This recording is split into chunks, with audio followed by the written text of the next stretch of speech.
Go, baby. Full anxiety attack.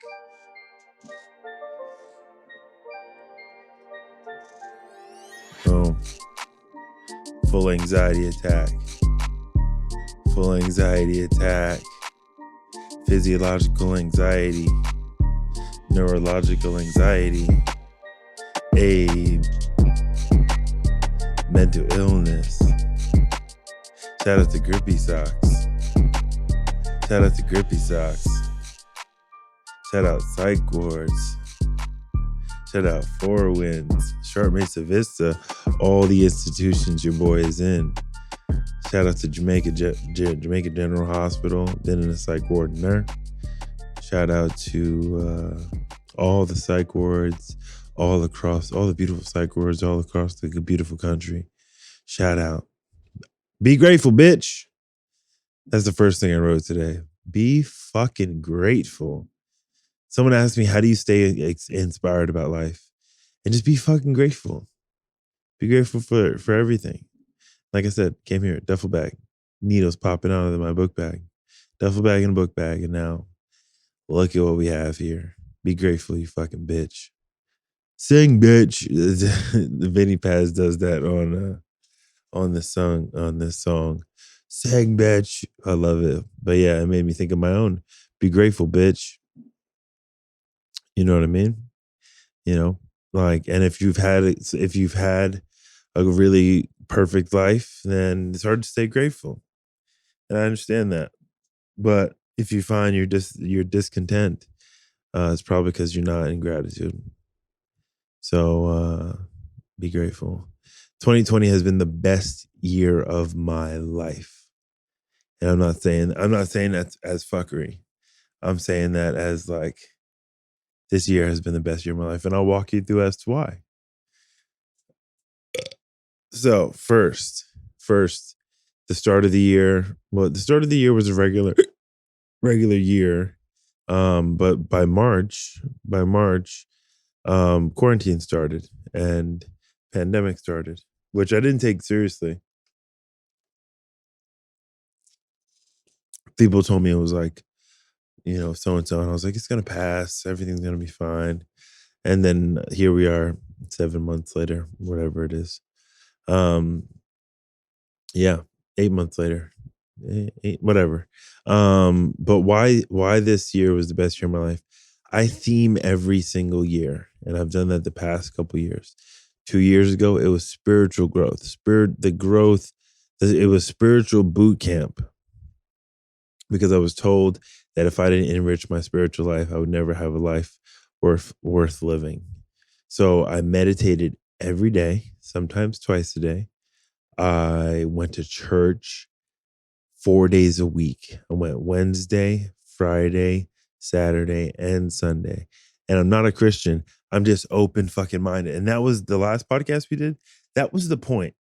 That was the point of the podcast. If I can sum it all up, that was the point. Oh, fuck. Housekeeping. Subscribe, rate the podcast. Go to YouTube, watch the podcast. Go to our YouTube channel, subscribe to the YouTube channel. Support us. We love you. Shout out to Snoop Proof Bags. Rocking that Snoop Proof bag today. Shout out to them. Shout out to all the Black and brown businesses changing the game. But yeah, I did spiritual boot camp. The point of the last podcast was be open-minded with your spirituality. There's all kinds of great things in spiritual practice. You can't say all of Christianity is bad. You can't say all of Islam is bad. You can't say all of Judaism is bad. You can't say all organized religion is bad. The trouble you get with organized religion is to say, oh, we are the one true God. This is the one true God. It's like, you don't fucking know that. You just believe that. You don't know that though. But to them, they believe it. So, that's challenging. But I went to a church and I will say, when I started listening to worship and like worshiping whatever God of the God of my understanding, it wasn't Jesus to me. And I was able to say Jesus because I respect him as a figure. I don't necessarily believe he's the Son of God. So that's fine. Like, I don't have to. And that's the thing with spirituality. You don't fucking have to. So Christians wouldn't like this, but who gives a fuck if they like it? Some of the stuff I say on this podcast, white people wouldn't like, but fuck you. Fuck it, fuck anybody who doesn't like what I say. I'm not hateful. I'm not hateful. I'm not speaking down against Christians or white or like speaking like fuck white people, fuck this people, fuck that. I'm not saying that. I'm just saying like some of the stuff I say you may disagree with. But as someone who's developing his own spiritual life, I can say Jesus and not think he's the son of God. I just respect him as a figure. So I had no problem saying Jesus about in the beginning of the year, my life was so bad, my relationship was falling apart. And I don't talk about my relationship very much on here because I'm a liar, cheater. I'm a cheater and a liar. And I don't talk about relationships because I don't have any high ground to talk about. The other stuff that I talk about, I have experience where I've come out of the other side and have succeeded. But in my relationship, we're still working at it. It's really a difficult situation. We're still working at it. So I don't talk a lot about, I'm not like, let's talk about relationships, because I don't think my relationship is entirely as healthy as it should be, as healthy as I'd like it to be. It's getting there.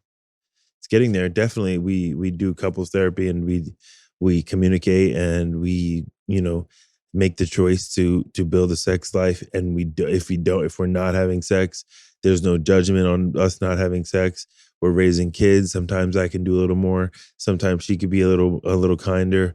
Sometimes, you know what I mean? It's just we navigate that, and we don't have like big blow ups anymore. We used to have big blow up fights, which I think every couple does. But we don't have big blow ups anymore. We have tiffs, we have disagreements, which is huge progress because we used to have full blow ups. Not that long ago. That's only been like 6-8 months of like no more blow ups. Like I made a choice to be like, we're in this, and there's no need to have blow ups because it'll blow over. No blow ups because it'll blow over. Bars. Let that bitch breathe. But I don't talk about relationships too much because I'm not good at it. But anyway, my point is, I went to church and I started going to church and listening to worship, and all I listened to was worship 2 years ago, and it started out in worship like, God, please fucking help me. My life was falling apart, or my life was just being built back together. My life was just being put back together. And it went from just being put back together to towards the end of that year, it was, God, thank you, because my life was getting much better. And my life did get much better, and it continued to get much better.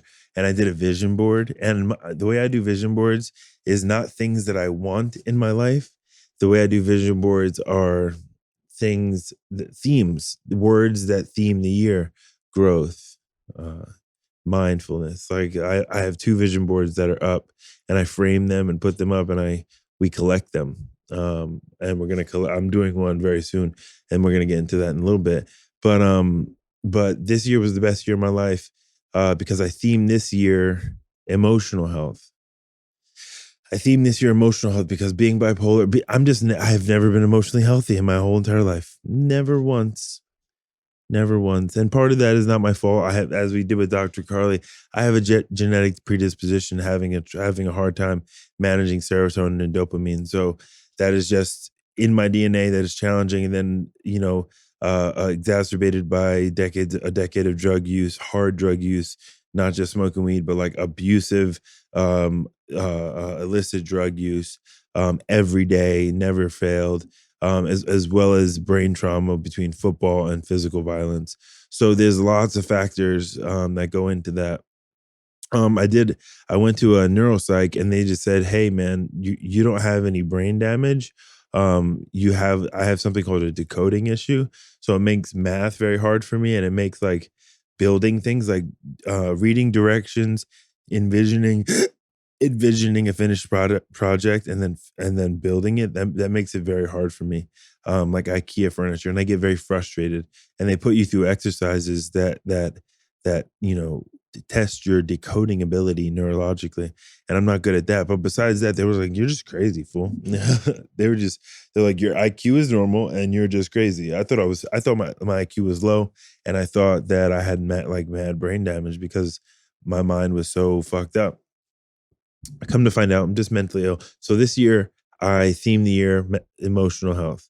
And what did I do this year? So first, I got a therapist, a Black woman, to help me deal with my racial trauma. That was the first thing. Second thing is and I don't talk about this on here because it's a little embarrassing, but I'm a borderline personality. I have borderline personality disorder. Where did borderline personality disorder come from? Abandonment and trauma. We've talked about my trauma on here, sexual trauma. My dad wasn't around. Some people do not develop personality disorders, but for me, my abandonment with my friends, there's just a lot of trauma in my life that I just wasn't able to cope with, and I just had a predisposition to certain behaviors, suicidality, and I had suicidality my entire life. So that just exacerbated over time and habitual drug use, and then well into my sobriety, which made me difficult to be in relationships with. That's again why I don't talk about relationships because anyway, worked with my therapist about my borderline, and I took a test, a test that psychologists, provide, and finds out I'm on the borderline spectrum. But borderline isn't treatable with medication, but it's treatable with cognitive behavioral therapy. And this is all during quarantine because the way I looked at quarantine was an opportunity. I don't have to work. I don't have to do anything. All I have to do is grow spiritually and grow emotionally. That was it. That was my job. And continue to do the podcast. We put out 50 podcasts during the first 6 months of quarantine, maybe 40, but we put out a lot. We did a big jump. Recorded 2 a week by myself, sometimes 3 a week by myself, and then with maybe one or two with Benny and Jesse. So pumped out content, and went to therapy and meditated. I was getting my meditations up to, I think my longest was 80 minutes of meditation at one time. And full ding to ding, because all it does is go ding, and all it finishes with ding. And I did full meditation, no sleeping. So I was like, I'm growing spiritually and I'm growing emotionally. So I faced my borderline personality disorder. And once I was able to, my therapist said something, my couples therapist said something, because I go to individual therapy with my therapist. Shout out to her. She's changed my life. And then I go to couples therapy with the therapist who worked with me in my first year of sobriety. So he's known me for the last 7 years, and he's seen my progression, which is pretty cool. But he said something to me because he's watched me have these borderline episodes for years. And he said to me, Eric, whether your relationship works or not, whether you and your partner split, because that's where we were 8 months ago. And this is why I don't talk about my relationship. She said, whether you guys split or not, you are going to be okay. And I was like, you think this relationship is going to be okay? He said, no. He said, I don't know about the relationship. He said, you're going to be okay.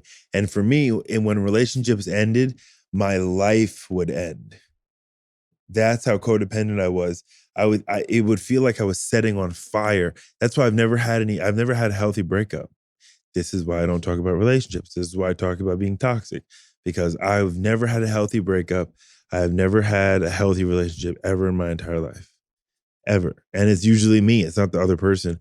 I bring out toxicity in other people and other women, which I talk about this because I'm public about it. I don't want anybody coming out 5 years from now saying Eric's fronting. Ain't no fronting over here. I'll be exposing myself. If you thought I was attractive before, listen to what I'm saying. This shit ain't cute. But be grateful, bitch.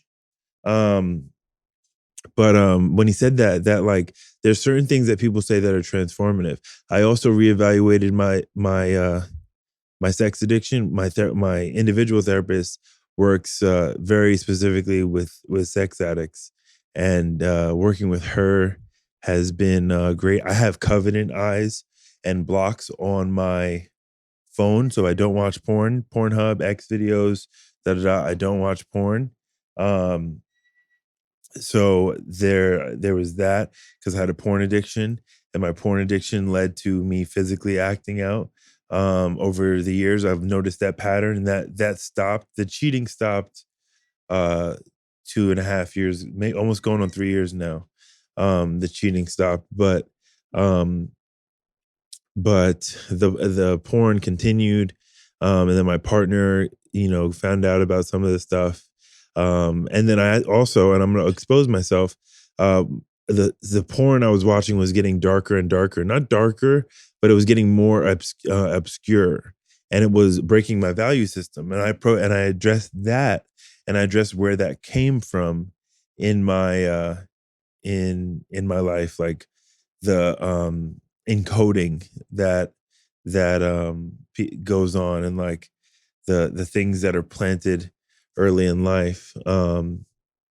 And every dude, and I'm saying this, I'm exposing myself, but check your boy's fucking search history. That stepmom, stepdad, that feet shit, that BBW, that this, that trans porn, that motherfuckers are going dark on porn. We go dark.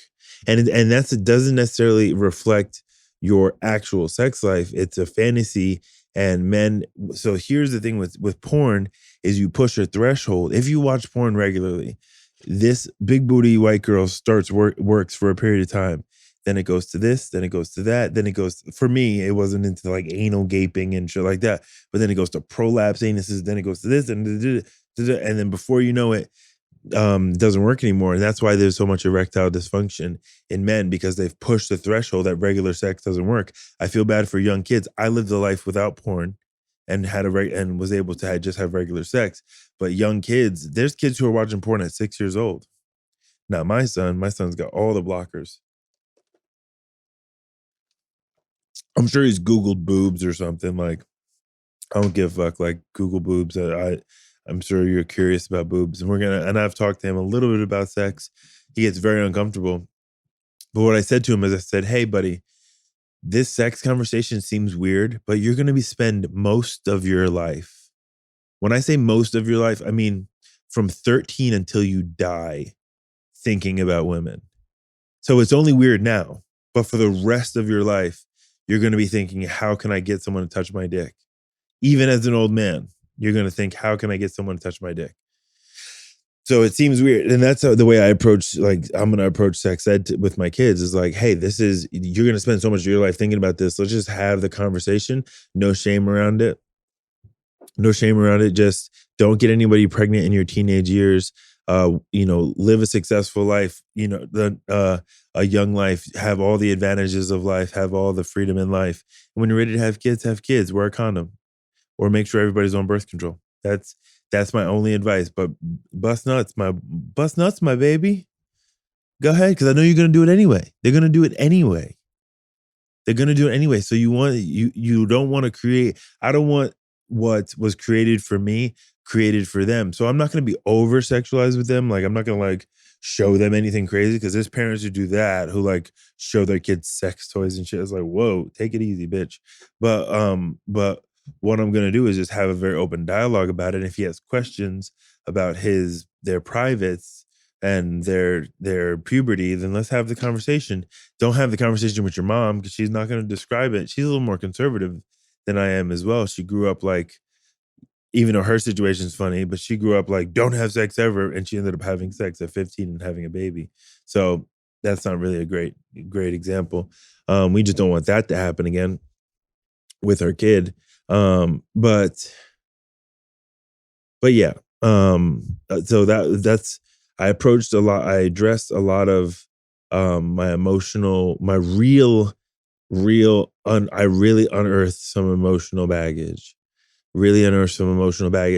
Another thing that made this year emotionally healthy is that Benny and I'll just speak very clearly. Benny and I started this podcast together. But this is really my dream. And Benny said to me at a meeting, I remember the day, he said, if there's anything I could do to help you with this podcast, I said, hey, do you want to produce it? And then the thing with me is, if you work with me, and you could shout out to Room and Board, if you work with me, I work a lot and I do a lot of things. So I expect everybody else to work a lot and do a lot of things. Which, is it fair? No, but I think that's what, like, people in the boss position and successful people in the boss position do. Is like, I'm going to work hard, so I expect the people who I'm paying to work hard, which is not fair. And guess what? Room and Board shows up and goes above and beyond, because I see the production of our podcast and I see the production of other people's podcasts, and we are doing great. We are doing fantastic, and it's only getting better. So I am so grateful for Room and Board. They took our podcast to the next level, to a very reputable level. So there was growth in the podcast. And on the podcast, I got more confident. And what's cool about this podcast is that it translates into my public speaking. I do not get nervous in the slightest to public speak anymore. I could speak to a room of 150 people, maybe more, and share my experience, and share my thoughts. So I'm very proud of that, and this podcast has helped with that. So the growth in the podcast, then going into sober and recovery work, I do that work, and that work is very lucrative. I had the most lucrative year this year than I ever have, and I got into an industry that is very promising for me, and that I'm actually, on Thursday, Friday, Saturday, Sunday, getting certified as a case manager and interventionist. So I can be doing. I'm going to be doing that over the next few weeks, months, and years. And I think what's exciting about doing interventions is that I get to do them my style. I get to talk about that work on this podcast. I get to help other alcoholics, and help more so than help other alcoholics, help their families. That's who I care about, because I think by helping their families, I get to do my living amends and give back to helping my family, because I hurt my family so bad. So I know firsthand the influence that addicts are having on their parents, and then talking to the moms who are distraught. Like, I haven't talked to my son in a week, and they're like worried, fucking sick. And I'm almost mad at the addict, like, you're killing your mom, but he's surviving. That's what he's doing. And the best thing he's doing is surviving. So it's a very delicate balance, but I feel like I am meant for this work. None of it feels like an inconvenience. And then I'm also, another reason this year is a good year is because I'm going back to personal training on an exclusive basis, very exclusive basis, 3 clients in the Coachella Valley for the season. And I feel like I'm at the position to do that, where I can be exclusive. Because I've been in this industry a long while. I'm highly qualified. If you look at my credentials as a coach, so now it's going to be interventionist and case manager, certified personal trainer, fascial stretch therapist, sports nutritionist, Z Health practitioner. So I've been in the personal development, coaching, and fitness phases business for a number of years. I know how to coach. And that's what I do on this podcast. I'm coaching you. I'm like speaking life into you. And I was telling my partner this. I said, I dedicate my life to speaking life into people. The name of this podcast is Be Grateful, Bitch.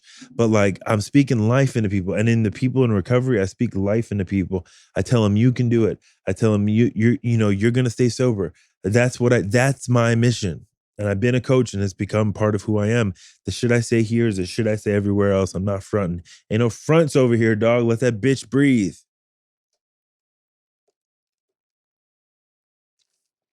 I need to get drops. That's a drop. Let that bitch breathe. That's a catchphrase. But yeah, 2020 has been the best year of my life. And when it comes to seasonal depression, your boy feels 0 right now. I am not. I feel 0 of it coming on. 0 of it coming on. So it's beautiful. So I'm recording this on November 2nd. Tomorrow's election day. This will come out on election day. So hopefully we're distracted. It's not going to get a ton of traction because people are going to be so caught up on election day, which is fine. Still want to put out something that's going to distract people. Don't want to talk too much about the election. We're doing a podcast for election day with Benny and Jesse. So shout out to that. That'll come out the day after the election. No, we're doing that today. We're doing a podcast the day after the election. So that'll come out Thursday. But the world is about to be shaken up. The world is about to be shaken up. Whoever wins. You know what's fucked up? First of all, if you watch, and I'm not going to get super into politics right now. But if you watch the way they advertise the debates, they advertise them like it was the fucking Super Bowl, dude. Did you see that? If anybody saw that, they were like, two worlds collide, two sides of the spectrum, two powerhouses come together. What will be discussed? Who will have the right answer? It was like, and it was like swirly. It was like on Fox 5. It was like, oh my God, this is the NFL.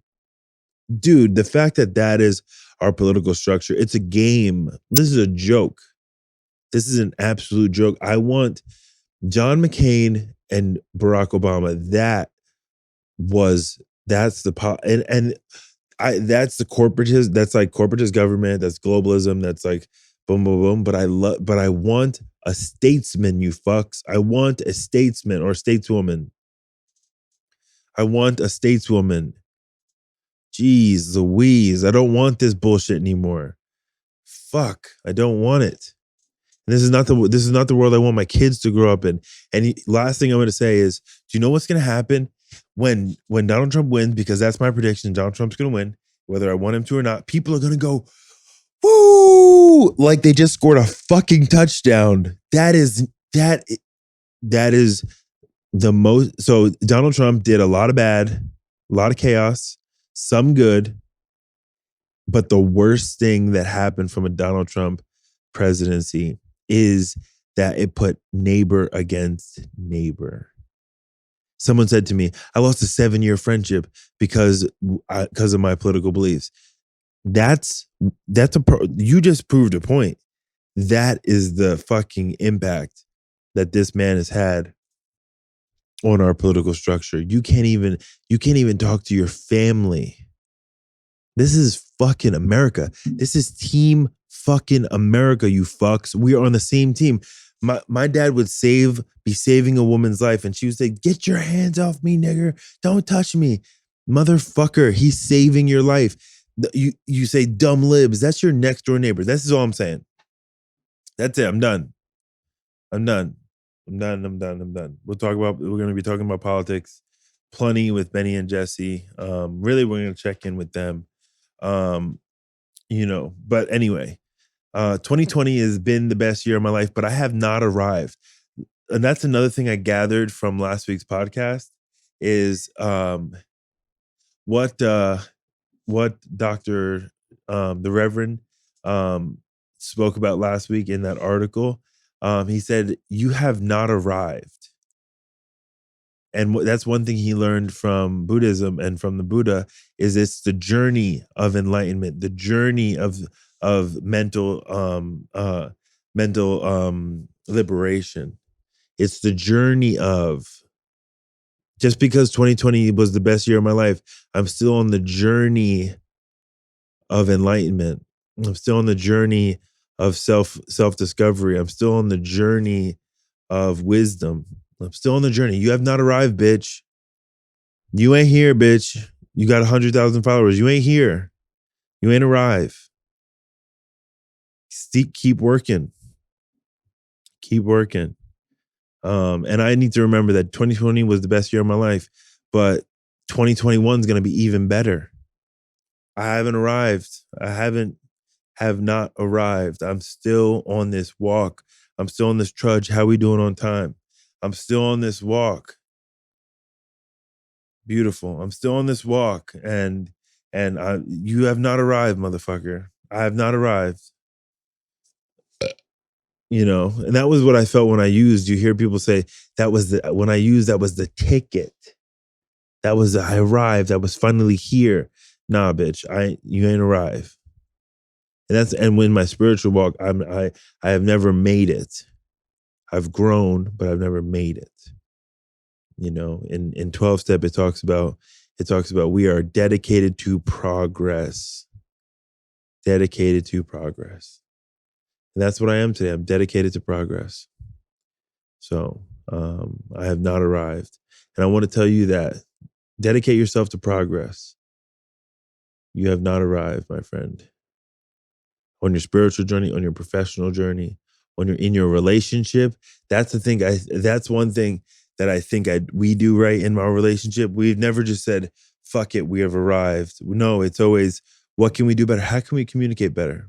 because we're rebuilding that. I broke her trust. I gaslit her. I did all the fucked up things that I talk about on here that we do to women. I did those things to her, and I gaslit her. So now I'm cultivating this relationship with this woman where I need to rebuild her trust with me. So how can we communicate more? How can we get connected? Intentional. We have not arrived. You know,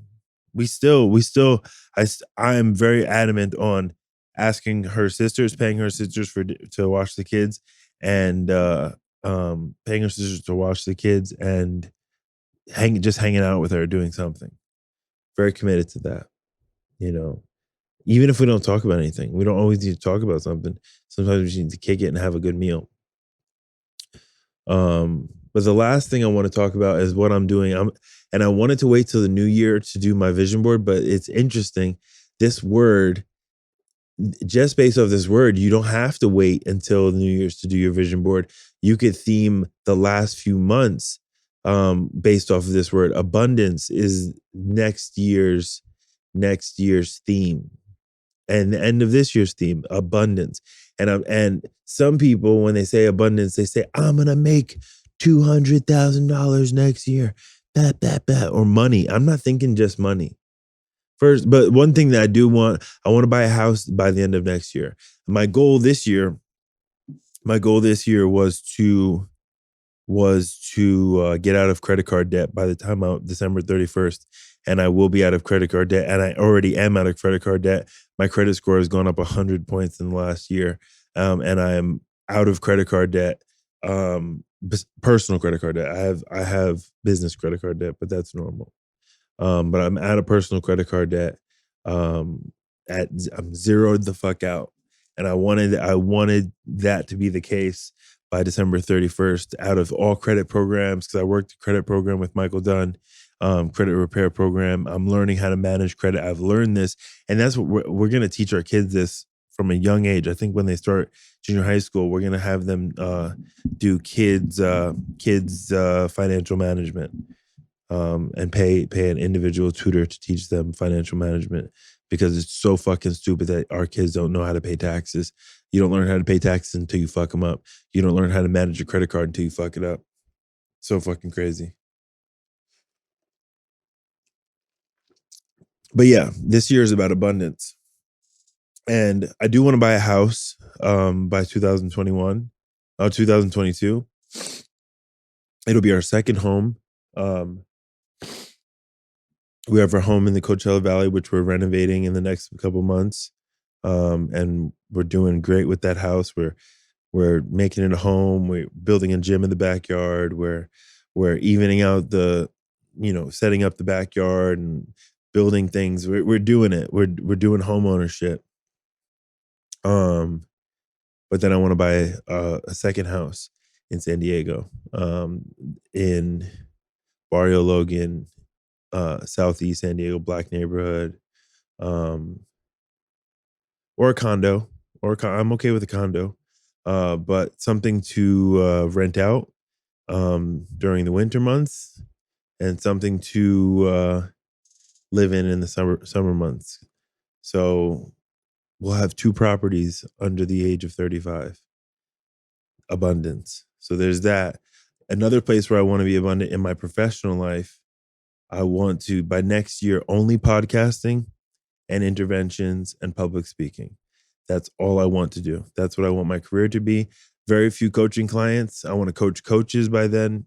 I have years of experience as a coach, and I think I did it the hard way. I think I got the education before I started coaching people, and I learned the hard way and struggled and did guerrilla marketing and and succeeded and failed. So I want to coach people. Very selective, but next year, interventions, podcasting, public speaking. That's it.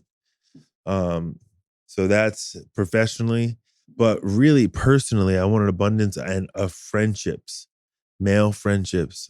I want to be influenced by positive men in my life. And I want to have an abundance of that. I want to have an abundance of love. I want to focus next year on top of abundance, maybe focus on a relationship maybe focus on going on a vacation with my partner, just she and I. Now that my son will be 4, Isaiah will be 11, um, maybe it's time to go on a 5-day vacation, go to New York, visit my family, just she and I. Um, you know what I mean? So, abundance of connection, abundance of joy, abundance of love in my heart. I want to work on self love next year. Self love and emotional health are different to me. Self love means I want to work on, the way I view myself physically, and and a big thing with my abundance is I want to be abundantly healthy. Me and Dylan, he moves out here in just another month, and we both said we want to be healthier in our 30s than we were ever in our 20s. I am thick boy right now, but I'm building that gym in the backyard. I'm gonna stay big, but I'm skating. I'm skating. I'm gonna be yoked. I'm gonna be riding. I'm gonna be biking. I think I'm gonna do some jujitsu. Did Muay Thai a couple last year, 2 years ago. Got had a lot of fun doing that. But I just want to try new things, new ways to be fit. So I want an abundance of health. So it's the word for next year is abundance. There's financial abundance, there's professional abundance, there's love, there's connectedness, how we doing on time, there's connectedness, there's all kinds of how say it again? Perfect. There's all kinds of ways to be abundant, but that's the theme. That's the theme of next year. Today's gonna be a short podcast. Short podcast. Um, but bitch, be grateful. Be grateful for what you have. We were on a call and one of my friends was born, I think, in Argentina. And he is an American citizen now, and he just is so grateful for this country. He's so grateful for this country that he did he just so much he didn't have where he came from. And we have so much. I have AirPods, iPad, iPhone, MacBook. I have all the Apple products you can have. Apple Watch too. I have all of it. Well, I don't need all that shit. I don't need all that shit. But I have it, because I want it. I have lots of shoes because I want it. And there's people in some countries that have no shoes. There's people in some countries that even if they have a car, there's one car per family. My family has a car for each of us. And a home and and there's so many people who don't have it. In this podcast, I wanted to talk very little about my addiction because I only speak of that because it's the frame of reference that I view the world in. And a lot of my gratitude comes from my addiction. Because like I say all the time, I came out here with nothing. And now I have lots. Now I have abundance. So be grateful, bitch. And you haven't arrived. The world is about to be turned upside down, but stay grateful. Your neighbor is love your neighbor like you love yourself. One of the most important commandments of Jesus. If you say that you are a Christian or a spiritual person, love your neighbor like you love yourself, no matter how many followers they have, no matter whose flag is in front of their house. Love your neighbor like you love yourself. Never take your foot off the gas. And let me say why this is the best time to be alive really quick. This is the one thing I didn't touch on. So people say this is the most divided we've ever been. In my life, Tim, this is the most divided we've ever been. And it's very scary. But this still, at its worst, is the best time to be alive ever. More freedom of information. Bitch, I can fucking pull this shit up and find anything I want to. Where are hamsters indigenous to? Have you ever seen a hamster in the wild? Where do they go before they're in the pet store? I asked my phone. Syria. Did you know that? Hamsters are in Syria, in the Mediterranean as well. Did you know that, bitch? I didn't know that. And now I know that. It's the best time to be alive. Freedom of information. Good information and bad information. Quality information.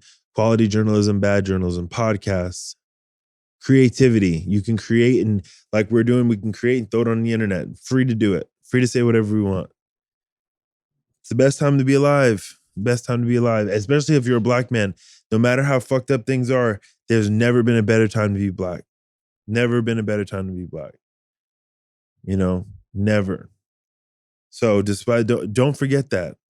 So what are the takeaways today? You haven't arrived, bitch. Think of a life of abundance.